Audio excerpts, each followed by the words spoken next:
վարչական վարույթներ չհարուցելը մենք տեսանք, որ կենտրոնական ընտրական հանձնաժողովը պարզապես գործել է որպես կանցելարիա։ Ընդամենը վերահասցեագրել է իրեն ուղղված այն դիմումները, որոնց ինքը օրենքով պիտի անդրադառնար, ուղիղ պարտականությամբ։ Ու այստեղ ոչ մի բացատրություն ընդունելի չի, ոչ մի պատճառաբանություն ընդունելի չի, թե քանի բողոք է բողոքարկվել դատական կարգով։ Այստեղ կարևոր է այն արձանագրումը, որ կենտրոնական ընտրական հանձնաժողովը իրականացրել է 0 վարչական վարույթ։ Այո, այդ թվում իրավապահ մարմինների կողմից հակաքարոզչության իրականացումը եւ այո, նաեւ հղում կատարեմ ԴՕԿ կուսակցության ներկայացուցիչի դիրքորոշմանը։ Ընտրակաշառքների վերաբերյալ հրապարակումներին պահանջեր տվյալներ, կողմերին հրավիրել մի հարկի տակ, տար հավասար հնարավորություններ եւ եզրահանգեր, թե որ կողմն է փորձում ոչ իրավաչափ ազդել ընտրությունների արդյունքների վրա։ Ի վերջո, ԿԸՀ-ն կոչված է իրապես վերահսկել ընտրական պրոցեսը։ Փոխարենը անատան գրություն քննչական մարմիններին թե կլինի արդյոք չտակ մասնակից ուժերի անուններ, որին ստանալով ոչ իրավաչափ մերժում, ասել են դե չիլնի։ Ու վարչական վարույթների վերաբերյալ բացակայությունը, իսպառ բացակայությունը։ Ես չեմ մոռանում մեր խոսակցությունները։ Ես հիշում եմ մեր հարցադրումները, երբ ուղիղ հարցնում եմ պատասխանողին, խնդրում եմ ասեք, քանի դիմում եք ստացել վարչական ռեսուրսի կիրառման մասին, քանի վարույթ եք հարուցել եւ ինչ որոշումներ եք կայացրել, սկզբից պատասխանը հնչում է հեսա ճշտենք կպատասխանենք, հետո պատասխանը հնչում է 258A որոշում։ Նայում ենք 258A որոշումը, 0 տվյալ կա վարչական վարույթների մասին։ Փոխարենը նշված է, որ ստացել ենք դիմումներ, վերահասցեագրել ենք դրանք։ Ու այստեղ պետք է նորից շեշտեմ մեր դիմումի հիմքում նշված երկու առանցքային ահռելի տվյալները, որ մենք ներկայացրել ենք։ Արթիկ եւ Մարտունի համայնքներում աշխատանքային ժամին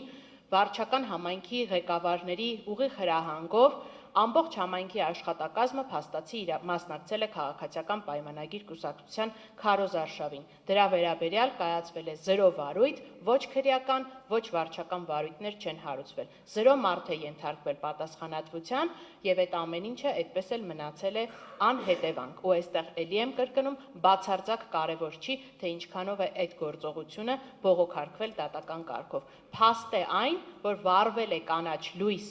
երկու իշխանական ըստ էության իշխանական մարմինների կողմից իշխանության համար վարչական ռեսուրսի չարաշահումը կատարել, ինչքան իրենց սիրտը կկամենա։ Հանձնաժողովի քաղաքականացված անդամները, ովքեր ընտրական օրենսգրքի կոպիտ խախտումներով ԿՊ քարոզչություն էին իրականացնում, պարզեցին, որ ունեցել են 25000 լիցենզավորված հանձնաժողովական մարդ, ով կարող է լինել հանձնաժողովի անդամ, բայց ով զարմանք ԿԸՀ-ն չի կարողանում փոխարինել իրավախախտ հանձնաժողովականներին, ասելով, որ թող մասնակցեն ընտրություններին, հետո մի բան կմտածենք։ Զատկից հետո կարմիր ձու։ Ու այստեղ էլի եմ կրկնում։ Պետք չի ասել, թե ունեցել ենք վերահսկողական մեխանիզմներ, որովհետև այդ վերահսկողական մեխանիզմների սոսկ արձանագրումը ընտրական օրենսգրքում փաստացի տեսնում ենք, որ չի երաշխավորում դրանց գործունեությունը։ Պարզապես հղում անել ամեն անհարմար հարցին, թե ինչու ԿԸՀ-ն չի գործել այն փաստարկով, որ գիտեք ինչ կա, դուք ունեցել եք վերահսկողական մեխանիզմ, ում է պետք այդ վերահսկողական մեխանիզմը, ում է պետք վերահսկիչ վերստուգիչ հանձնաժողովի գոյությունը, եթե ինքը ըստ էության որևէ բան չի անելու, սրան հետո ավելի ուշ կանդրադառնամ։ Ում է պետք այդ վստահված անձանց, որ այդքան հղում է կատարում իրենց գոյությունը, եթե ըստ էության իրենց արձանագրված խախտումները հետո որևէ արձագանք չեն ստանալու։ Ում է պետք այդ վարչական իրավախախտումների վերաբերյալ օրենսգրքով նախատեսված լիազորությունը, երբ որ ԿԸՀ-ն ասում է, ես չեմ կատարում դրանք, ուղղակի հրաժարվում եմ դրանցով զբաղվել։ Եթե վերահսկողությունը երբեք չի աշխատելու վարչական վարույթներով կամ այլ ընթացակարգերով, ապա ինչի համար այն ընդհանրապես գոյություն ունի։ Ինչի համար առհասարակ գոյություն ունի կենտրոնական ընտրական հանձնաժողովը։ Եթե սա պիտի լինի իրենց աշխատանքը, եթե ուղղակի ընտրական միջոցառումներ եւ քվեարկության օրվա միջոցառումներ կազմակերպող պետքա լինեն, ավելի լավ է կենտրոնական ընտրական հանձնաժողովը ընդհանրապես փակել, փոխարենը այդ գումարը պետական բյուջեից հատկացնել Domino Video Production-ին, որը հաստատ ավելի լավ կկազմակերպի այդ միջոցառումները բլեքջեքով եւ դրոններով։ Պարոն Վաղաշյան, ընտրողը զոմբի չի, ընտրողը զգացմունքներ ունի, ու այդ զգացմունքները ենթակա են ազդեցության։ Ու նրա վրա, ճիշտն ասած, ամեն ինչ ազդում է։ Մենք ներկայացրել ենք, թե ինչ հետևողականորեն են աշխատել իրավապահ մարմինները, որպեսզի հակաքարոզչություն անեն ու օգնեն ՔՊ-ի քարոզչությանը, ու դա միայն պնդում չէ։ Առաջին անգամ ընտրական վեճերով դիմողը իր վրա է վերցրել նաև այս պնդման ապացուցման բեռը ու ներկայացրել է սոցիոլոգիական հարցման տվյալները, ապացուցելով ազդեցության ձևը ու չափը։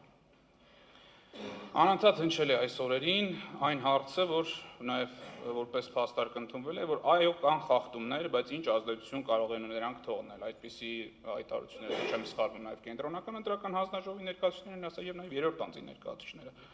Բայց ահա եւ ազդեցությունը։ Մեր գործընկեր Արամ Վարդևանյանը ներկայացրել է ապացույց անկախ փորձագետի կողմից արված սոցիոլոգիական հարցում։ Առաջին անգամ պատմության մեջ սահմանադրական վեճով դիմողը իր վրա վերցնելով այդ բեռը ապացուցման, վերել եւ ներկայացվել է թվաբանական հաշվարկ։ Բոլոր հարցվածների 31%-ն ասել է, որ կենսաթոշակները ազդել են ընտրական որոշման վրա։ Եվ բոլոր նրանք, ովքեր ասել են, որ իր որոշման վրա դա ազդել է, նրանցից 91%-ը քվեարկել է ՔՊ-ի օգտին։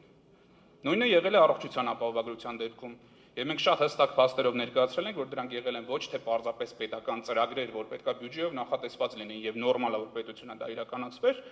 այլ շատ հստակ նախընտրական քարոզչության հիմնական թեզերը։ Մենք տեսել ենք, որ քարոզչության ընթացքում եւ մեր դիմում էլ հղումներով կա, վիդեոներով եւ ամեն ինչով, թե ինչպես է այդ կենսաթոշակի հարցը, ասում է տատիկ ջան, պապիկ ջան, ինչպես էր, լավ էր, այս դաժվաժիկը գայլեցիք, առողջության ապահովագրությունից օգտվեցիք, սա ակնհայտ քաղաքական քարոզչության բաղկացուցիչ մաս էր։ Հակակոռուպցիոնի հայտարարությունները լսած եւ ընտրությանը մասնակցած անձանց 21%-ը որոշել է չքվեարկել այդ կուսակցությունների օգտին։ Բարձր դատարան սա արդյոք բավարար արդյունք է գնահատելու դրանց ազդեցությունը, թե ոչ։ Հարցվածների 21%-ը ասել է, որ լսելով այս հաղորդագրությունները ինքը չի գնացել եւ ընտրել հաղորդագրություններում նշված կուսակցությունների օգտին։ Ի վերջո, բոլոր թվարկված խախտումները ազդել են ընտրությունների մասնակցած անձանց 55%-ի կամքի վրա։ Եվ ոչ բոլորն են հոգեբանորեն պատրաստ դիմակայել տեղեկատվական ճնշումներին ու ոչ բոլորն են ստանում 1 միլիոնից ավել աշխատավարձ։ Պարոն Խունդկարյան, ընտրողը նաև տեսնում է։ Ներկայացված նյութերով ու ապացույցներով հիմնավորել ենք, որ քաղաքացիական պայմանագրի քարոզարշավի զգալի մասը ֆինանսավորվել է պետական բյուջեից։ Այս հնարավորությունից չեն օգտվել մյուս կուսակցությունները։ Օրինակ, արդյոք կարող ենք նաև հարցադրում ուղարկել, նույն դոկ կուսակցությունը, եթե պետական բյուջեից ֆինանսավորվեր 419 միլիոն դրամով, շատ ավելի հաջող քարոզարշավ չեր անի եւ ավելի բարձր ցուցանիշներ չէր գրանցի։ Արդյոք բոլորին դեմ են կուսակցությունը, եթե այդ գումարը ստանար եւ օրինակ կառավարության դիմաց խաղալիք մուկ տշելու փոխարեն Դիսնեյլենդից մեծ միջոցառում կազմակերպեր եւ Միկի Մաուսին տշեին կառավարության դիմաց, այդ կրեացի Վարշավը շատ ավելի հաջող չէր լինի եւ ավելի շատ ձայներ չէր բերի։ Արդյոք մասնակից որևէ այլ կուսակցություն, ովքեր այստեղ ներկայացված չեն եւ չեն հատել շեմը,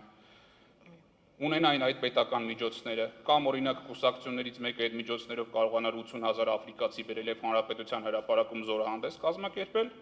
արդյոք չէր կարող ավելի արդյունավետ իրականացնել իր քարոզչությունը։ Ես ուզում եմ այստեղ հստակ շեշտել։ Մեր կողմից առնվազն հիմնավոր կերպով ներկայացվեցին են բոլոր համեմատական պայմանագրերը, որոնք ցույց էին տալիս մի կողմից առաջին կոռուպցիոն սկանդալը, այս իշխանության պատմության մեջ ես կարող եմ ասել իր մեծությամբ երևի թե անիվից հետո երկրորդ ամենամեծ կոռուպցիոն սկանդալը։ Պետական միջոցներից հատկացված 1 միլիոն դոլարը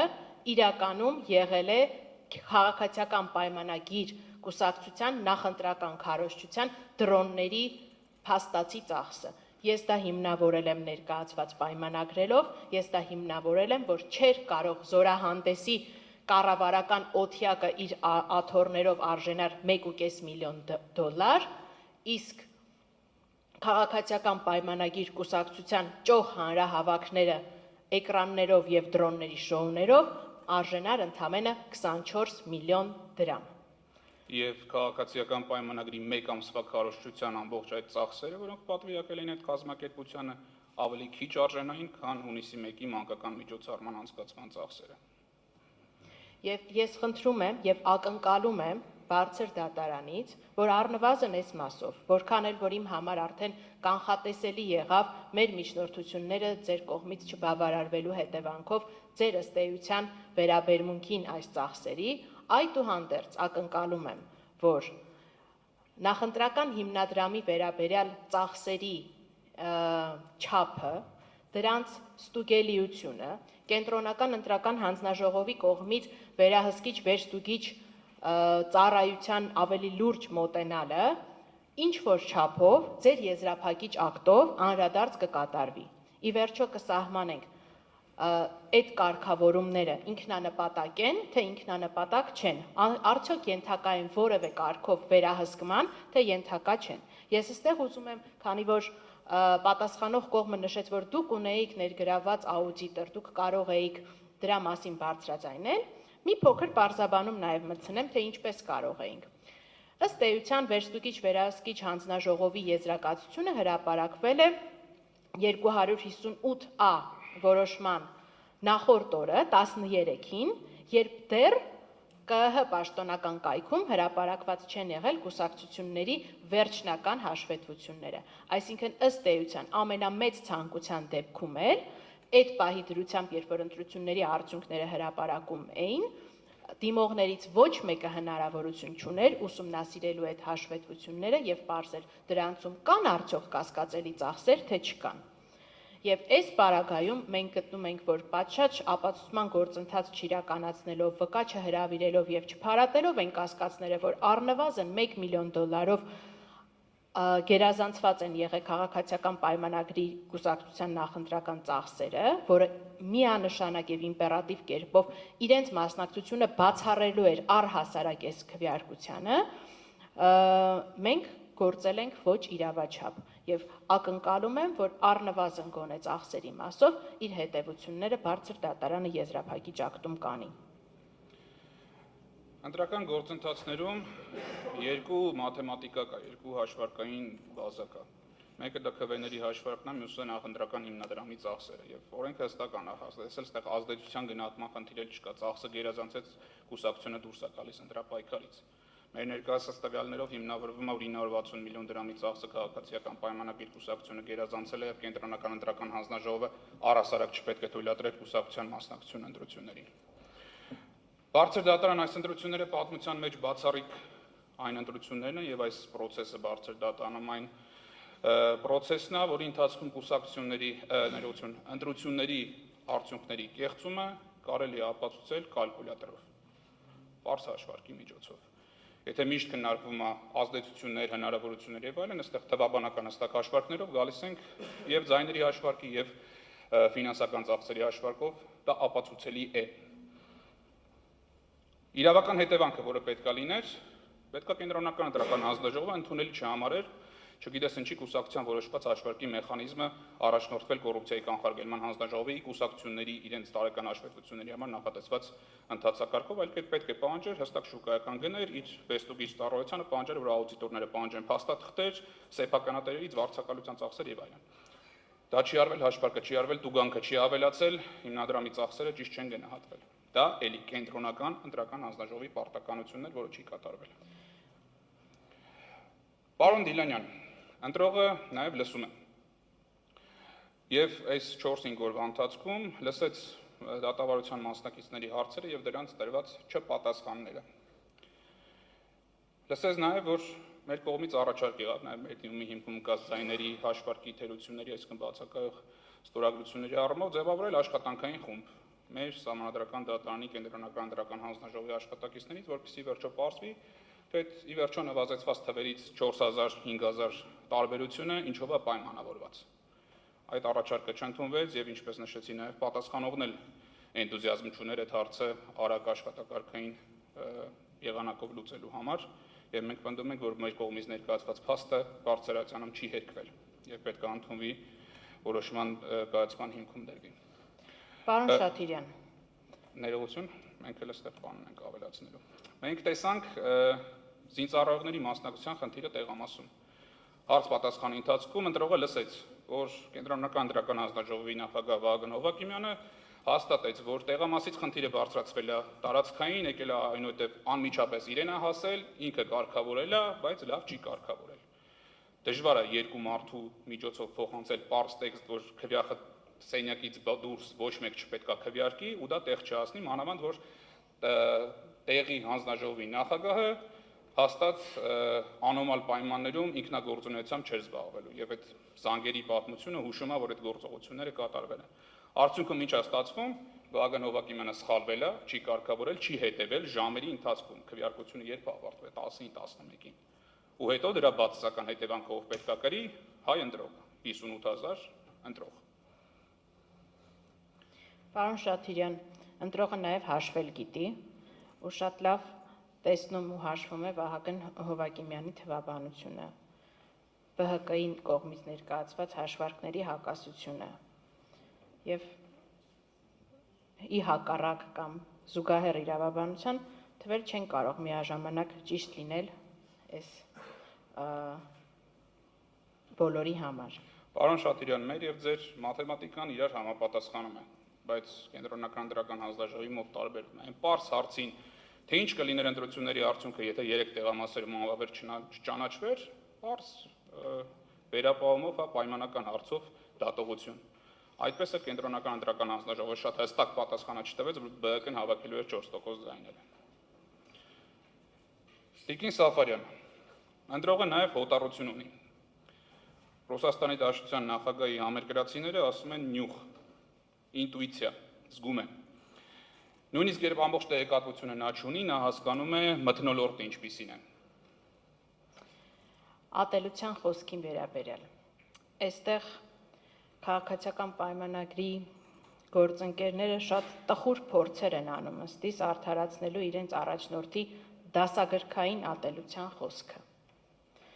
Տեսարանը ճիշտ ասած ավելի թշվառ է դառնում, երբ փորձում են այն արտահայտությունները դուխի չես զոհվել, կզացնելու եմ, գետինը մտնես արտահայտությունները արդարացնել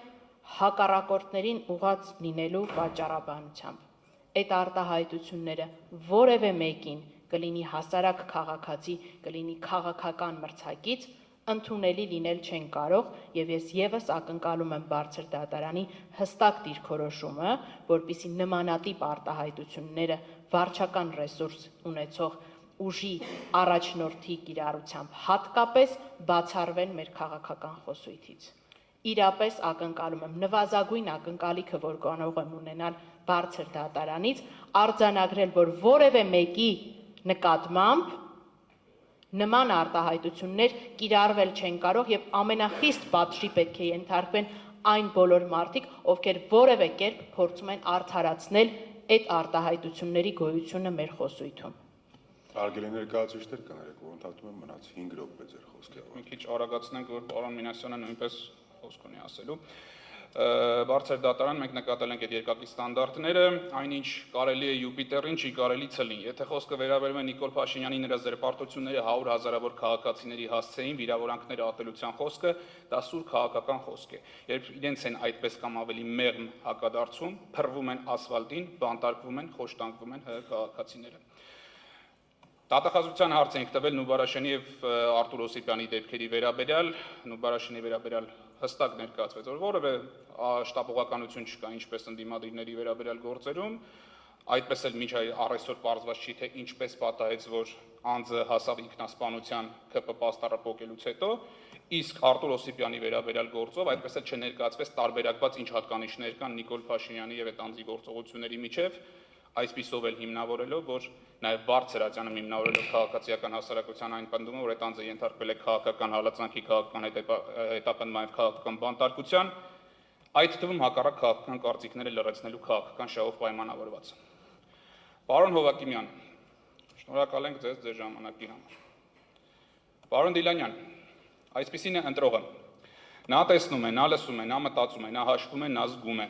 Եվ նա տեսավ այս ընթացքում, որ պետական ապարատը ծառայեց մեկ քաղաքական ուժի, պետական միջոցները դարձան կուսակցական ռեսուրս, վերահսկող մարմինները չաշխատեցին, քրեական եւ վարչական մեխանիզմները չգործեցին եւ գործեցին իջհարս ընտրական պրոցեսների եւ հավասարության։